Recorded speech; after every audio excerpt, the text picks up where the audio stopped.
Okay, so let's have a look at how incredibly easy it is to use our new keto pizza base mix to create your own pizza like this delicious looking Alfredo chicken pizza. First, we start off with making the dough according to the packet mix. I've actually added a little bit of seasonings in this, so you can actually add any seasonings you like. I've added an Italian seasoning. As you can see, I've just rolled it into a ball and made sure the dough is all nice and supple. And I'm cutting it into four because I'm going to make 4 medium to large size pizzas. I roll the dough on a silicone mat with just by cupping my hand, and you can see it comes out in a nice perfect ball. I then place it between 2 pieces of baking paper, and I'm actually going to shape the entire pizza pretty much with my hands and a cake scraper.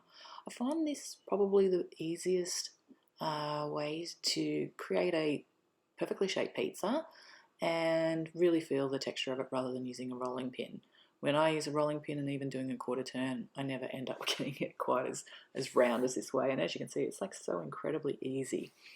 So we're trying to go with cutting the dough into 4, around a 22 to 23 centimetre diameter pizza, which feeds 2 people relatively well. It mightn't look like you're eating a huge amount of pizza, but they're quite filling.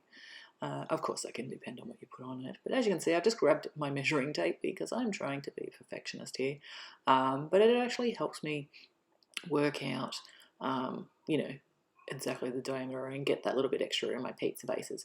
Some people might have those silicone mats that actually have the measures on there, so that can make life a little bit easier. Or you could even draw it out on the top of the baking paper. So that's turned out pretty well, and it's nice and easy. It shouldn't stick to the baking paper at all. And I'm just quickly pricking it with a fork to allow the fats to escape and get us a nice crispy pizza when it goes into the oven.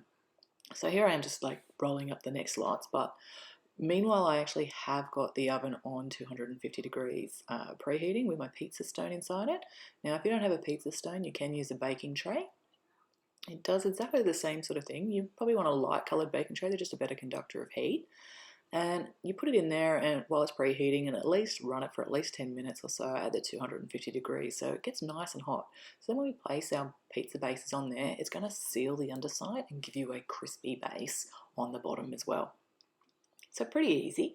Anyone that's going to do this in an air fryer, you could always just flip them over halfway through so that you in a par baking mode, and still use it in your air fryer. So we have tested it this way, but I haven't done it in this particular video or anything like that. But yeah, so you can do this in your oven or a air fryer. But as you can see, yeah, just using that cake scraper, it works so well, shapes it so easily. Now, also what you can do is when you're making your pizzas, you can par bake them and either refrigerate them for later or even put them in a Ziploc bag or container and keep them flat in the freezer and have them ready for whenever you just want to throw on some toppings and bake them straight from the freezer or fridge, which makes life a little bit easier. You can also, I'm just tidying up the edges here with a cake scraper, as you can see. You can also like not only just do like your normal flat pizzas, but you could actually like put some toppings in the middle of that, fold it over and bake it as a calzone rather than par bake it. So here you can see just a little bit of a par baked view there of making our Alfredo pizzas and our pepperoni pizzas. But of course you can top your pizza or fill your pizza with any toppings that you like or prefer. I hope you love our new Mad Creations pizza base mix.